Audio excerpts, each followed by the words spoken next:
This build guide is for the abong lever and rack switch kit. You can build this kit to fit either a toggle switch or a rocker switch, and all the parts you need to adapt to either are included. There's a few steps that are slightly different, and we'll point them out throughout the video. There's a few supplies you'll need before you begin. 150 grit sandpaper, which is for coarse sanding. 220 grit sandpaper, which is for fine sanding, gives you a nice smooth surface with low friction. And you're going to want a gel type super glue. The one I'm using is by Gorilla, and I like it because it stays exactly where you place it. It's got a nice fine applicator nozzle, so it only goes where you want it to go. And it takes about 10 seconds to bond, so you've got a little bit of time to get the parts in alignment before the glue sets. There are a lot of other brands out there, and by all means feel free to choose one. When the kit's done, you'll need a 4-inch flathead screwdriver to remove the old switch plate and install your new one. It helps if it's magnetized, but it's not necessary. We're almost ready to get into it, I promise. I just have 2 more really quick points. First, when you're directed to sand parts, sand them thoroughly. Remove all the blemishes, all the marks, all the roughness, because sanding those parts actually reduces them just a little bit in thickness, and that allows parts that slide past each other to move a little bit easier and makes for a smoother moving switch, so the kit works better when it's finished. Second, take care with the glue. Make sure that you're placing it only where it's intended to go. You use it sparingly, so place enough on there so it coats the surface of the part, but not too much so that when you press the parts together, a lot of glue squeezes out from the joint. Because if it does get in contact with parts that move, it can bond them and seize up your switch. Also, you want to be careful because the glue does bond skin. So if you can stick your fingers together, you can get parts stuck to your fingers. So just be cautious with it. So let's get started. We're going to begin by removing some of the parts, the locator tabs, the axle parts, and the slider that we don't want to sand. Again, we don't want to sand these parts because we want them to be just a little bit thicker than the parts that we are going to sand. So we'll just pop these parts out. And if any other parts fall out of the carrier board while you're doing that, just place them back in before you start sanding. Next, we're going to go ahead and sand the boards. So there's 2 boards. We want to sand these with 150 grit sandpaper. And I just rolled it around a block of wood for a sanding block, and I'm going to work over the entire surface of the block. You want to remove all of the residue, any of the rough marks, rough edges, and anything that was left over from the laser cutting process. Make sure that you do both sides of the board, and this just gives you a nice clean surface. It finishes better, and you can see here the difference between the sanded board and the unsanded one. So we'll go ahead and we'll finish this up and do the other board as well. And you can work in circles, you can work across the grain and with the grain, whatever tends to remove the material that you have to remove. And the whole process here, I've sped it up, but the whole process was about 10 minutes at the outside, 5-10 minutes to get the whole board scrubbed both sides. So we'll clean up the workbench and we'll move on. Next up, we're going to create a part of the base, the box for the base, from 2 parts B and 2 parts C. So we're just going to pop them out of the carrier board. And there's the side pieces and the end pieces. And you want to make sure that you orient these parts so that the arrow is facing up. So we're going to apply a little bit of glue here.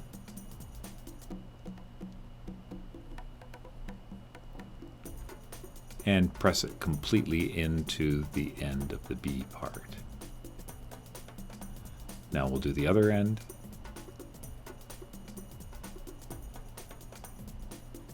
And just a little bit of glue. This is good practice. It's not going to touch anything that's going to move, but you can create a nice clean joint here. We'll apply glue for the other side, 4 places. 3 and 4.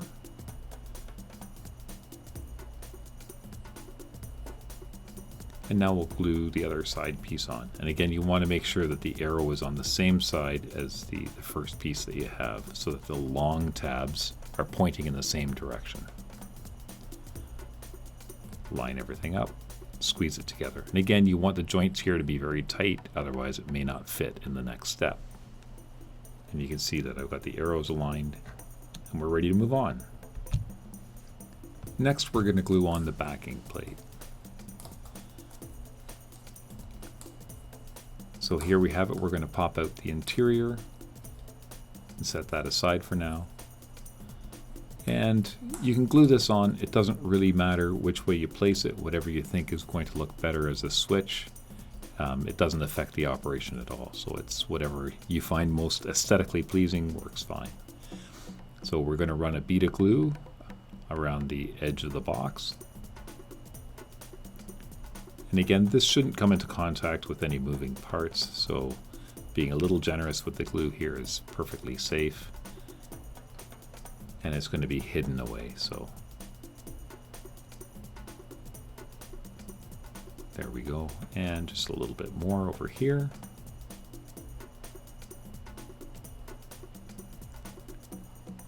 And we're ready to go. So we'll just press that in place.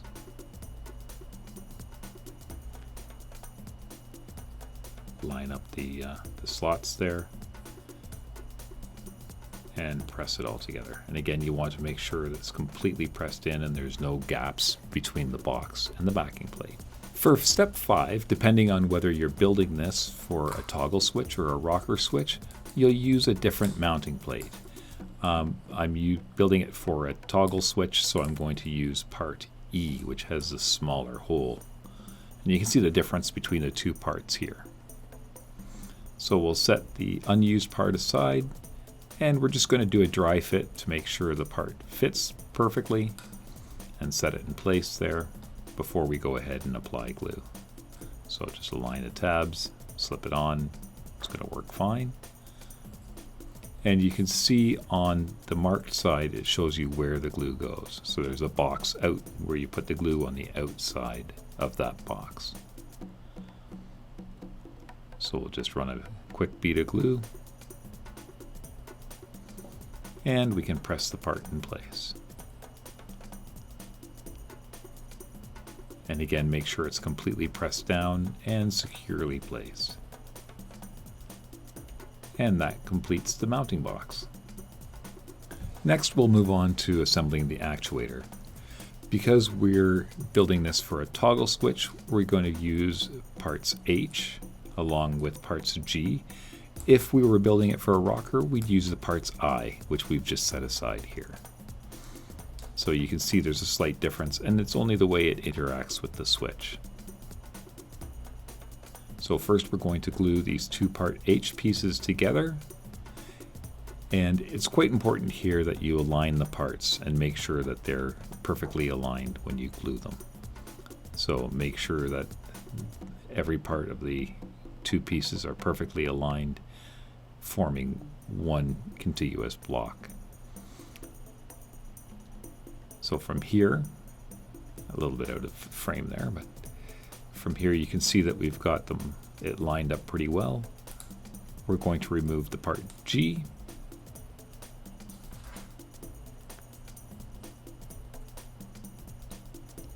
And we're going to glue the two part H's to the part G.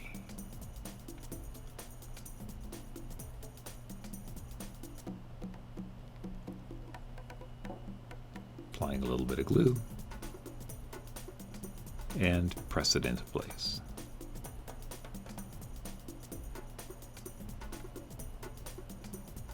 So again, the only real difference between the two parts in the actuator is what actually interacts with the switch. Next, we're going to sand the components of the actuator. So part A, the slider piece, we're just going to sand the edges of that piece, and we'll use 220 grit sandpaper. So we'll just wrap that around our sanding block.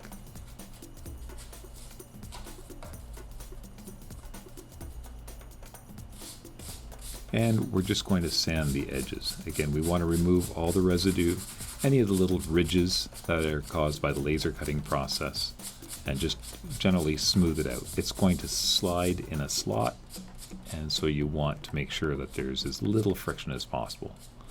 So this creates a nice, smooth sliding surface. And we're going to work all the way around.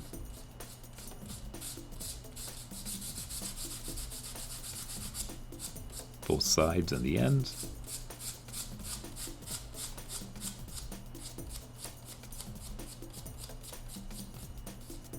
And continue going until all the residue and all the ridges are removed and it's nice and smooth.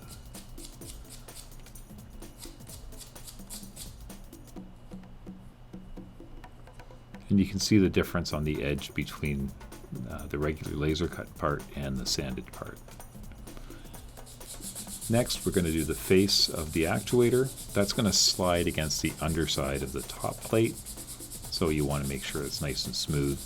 And you can just sort of round off the edges of it as well.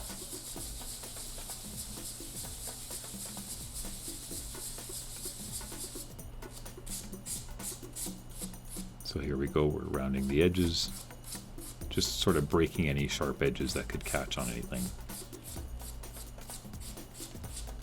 Make sure it slides smoothly once it's fully assembled. A little bit of extra time here, focusing on things like this really makes a difference in the finished kit. So next we're going to sand the part of the actuator that actually touches the switch. So again, anything we can do here to remove friction and make it run a little bit smoother, it's going to help. So you can fold the sandpaper a few times and just scrub away any of the residue, any of the ridges, and make a nice smooth sliding surface. Next up, we're going to glue 2 locator tabs into part A. And these are just for alignment. They're not particularly structural, so we just need to tack them in place with a little bit of glue. Again, we don't want any squeezing out on this part. So a little touch of glue on both sides of the locator tab, and press it into the hole in the end. And we can do the same for the other side. 2 small touches of glue, 1 and 2,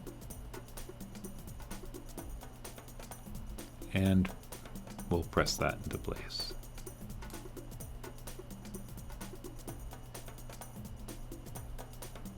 Perfect. Now that's going to fit together onto the actuator. All we need to do is add a little bit of glue. So we'll go ahead and run a quick bead of glue on the bottom.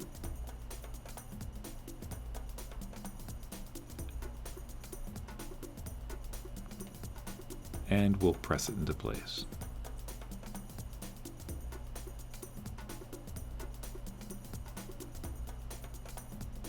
Now if any glue does squeeze out, you can just use a scrap piece of wood or a piece of cardboard just to remove and scrape away any of the glue. I keep doing this, but I really don't suggest you use your fingernails to remove excess glue. Top face of it. Plus, we're also going to go ahead and sand that slot in the middle of it because the slider is going to move back and forth in there. So this is a pretty critical piece here. We'll just wrap our sandpaper again around the sanding block and do a quick sand on both sides. This part's already been sanded, so it should go fairly quickly. And we'll do both sides of it. When that's done, we'll roll up the sandpaper and just work it into the slot and work back and forth and roll both ends just to remove any trace of residue from any part in the slot and the ends. And again, that removes those little ridges left by the laser cutting process and leaves behind a really nice smooth sliding surface. And you can see there the difference in this slot. Again, a little bit of extra time here makes for a nice, well-working switch when you're done.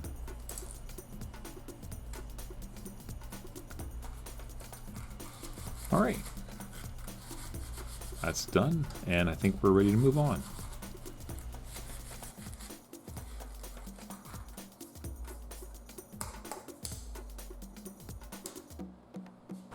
Next up, we're going to prepare 3 axle pieces. So we're going to place locator tabs into the axle pieces. So we'll just get those parts ready.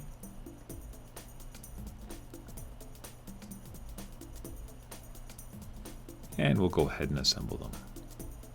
So again, just a little dab of glue on each of the shoulders of the locator tabs. And press it onto an axle.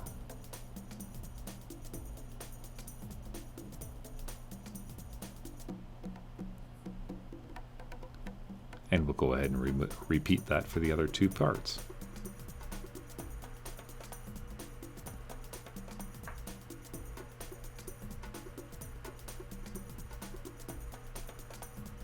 And the 3rd part. One side, the other side, a little bit of glue, and press it in place. Now we're going to go ahead and glue those axles onto part K. So just apply a little bit of glue on both sides of the locator tab. We're going to want to locate the marked side of the part K. So again, there's index marks on it. You want to make sure you're gluing the axles to the marked side. So that's one. Couple dabs of glue. Press that into place. And the 3rd one. Dab of glue here, dab of glue there, and press it into place. If you did squeeze out any glue, you can remove it. You can use a piece of sandpaper, you can use a piece of cardboard, or a little piece of scrap wood from the kit.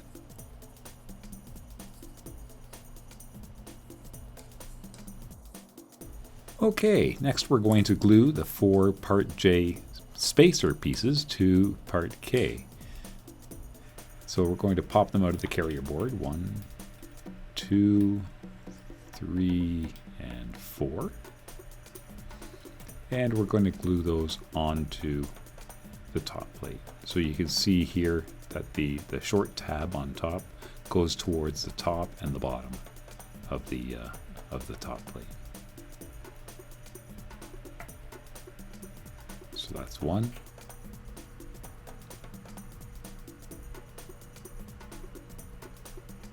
And that's 2. Put that one on the bottom. And 3. And you want to be a little cautious with the glue here. If excess squeezes out, that can interfere with the sliding of the rack. So you are going to want to clean up any glue that is excess squeezes out. And here goes the 4th part.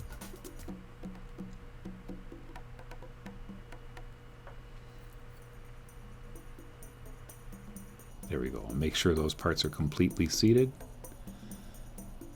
And again, if there's a little extra, you can just use a piece of scrap wood to scrape away any of the excess glue so that the rack slides smoothly.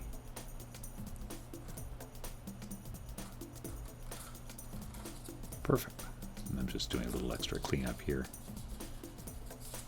just to ensure that the switch slides smoothly.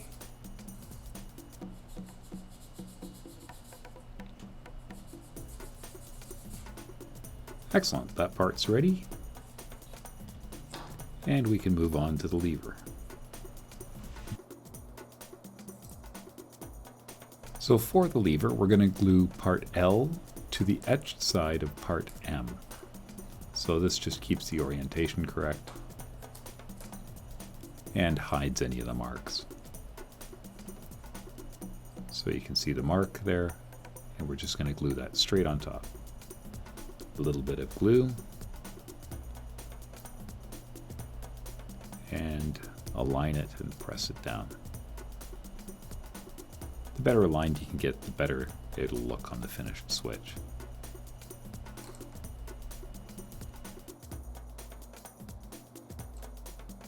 Now we're going to take out part O, and we're going to sand all the edges of that and and the two faces with the 220 grit sandpaper. So again, we're going to use a sanding block. Just wrap the paper around it and do a light sanding on both faces, both sides, and the edges, just to make sure that it's going to slide nice and smoothly. At this point, all the major components are complete, and we're ready for the final assembly. If you want to paint or otherwise finish your kit, now's a good time to do so. You can use something like a teak oil or butcher block oil, or you can use acrylic paints, do a good job as well. Whichever way you choose, make sure that any of the surfaces that are going to be glued in the following steps are left clean and bare. If you do get paint or finish on them, sand them before you continue. Part N is the locator tab for the actuator, and so now we're going to glue it to the rack. So just pop it out of the carrier board. And you only need to apply a little bit of glue here. It's just to hold in place until it gets glued to the actuator. So we'll do both of the shoulders again. And we want to make sure we're gluing that to the marked side of part O. So where the side that has the index marks on it, that's where you're going to glue this. So we're just going to press that through and make sure it's completely seated. Now we can go ahead and place that into the top plate, and you can see that we've got the alignment marks on both sides lined up. And now it's time to actually glue the actuator in place. So we want to make very sure that part O can slide, and that glue only bonds between the sliding piece A here on the actuator and the part O. So we don't want any to squeeze out. So go lightly here with the glue. Again, make sure that the index marks are lined up, and press the actuator into place. So with that pressed in place, the whole assembly should slide very easily. Hardly any friction there, it looks good.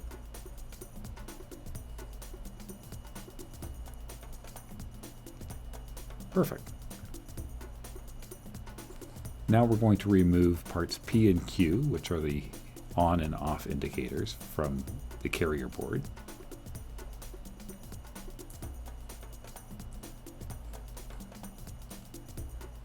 Just remove these carefully here. That's one.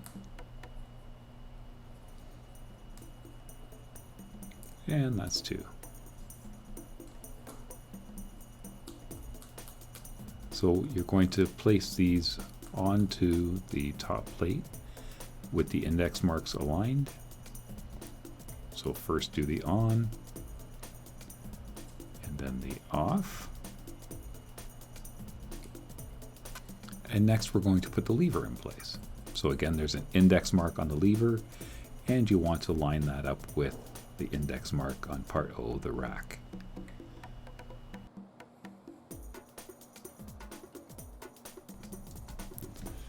Next up, we'll glue on the faceplate. So let's start by popping that out of the carrier board carefully. And just work our way around.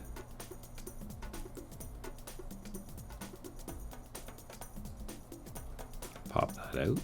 And it's a good idea to sand the back face of it because it's going to be sliding against the rack and all the moving parts. Just a little quick sand with 220 grit sandpaper will make it slide a little bit easier, and again make for a smoother operating switch. Now the faceplate has an etched side and an unetched side. You want to make sure that the two little decorative tabs are on the same side as the on and off indicators. So keep that in mind. We'll apply some glue. And again, here you want to be quite careful with the glue. You don't want any glue whatsoever to get onto the sliding parts. So take extra care here to keep any glue away from any of the moving parts.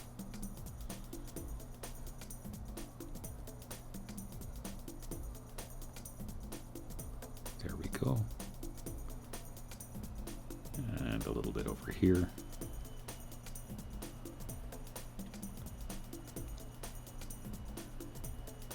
And just a little bit more here. Again, I'm just applying just a little bit of glue. And now we'll position the faceplate and press it into place. So we're going to fit it onto the tabs, align all the tabs, and press it together. Double check before you do this that all the index marks are all aligned, and make sure that all the parts are completely seated. And you can test from here that the mechanism's working correctly. You can see here that the indicators are moving, and the slide's moving. Everything looks good. Now we can go ahead and put the decorative cap, part R, onto the lever. So we're just going to pop that out of the carrier board. We're going to apply a little glue to the back. We put the glue on the back of the lattice part here because if you glue on the other side, some of the glue can show through after the assembly is done. So we're just going to press this into place, making sure everything's aligned.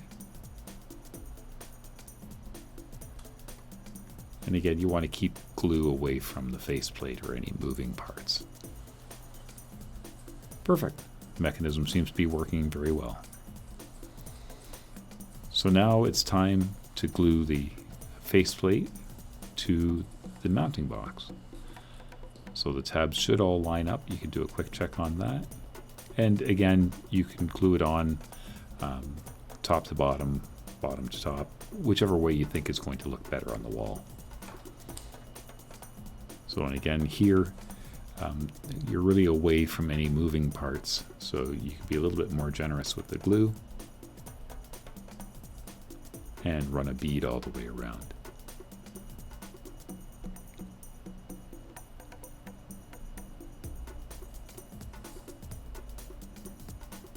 Just a little bit more here.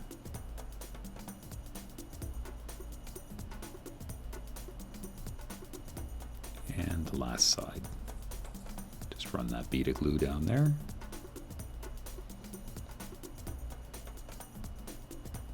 Excellent. Now we'll slip it all together. Pressing it to make sure that all the seams are completely tight.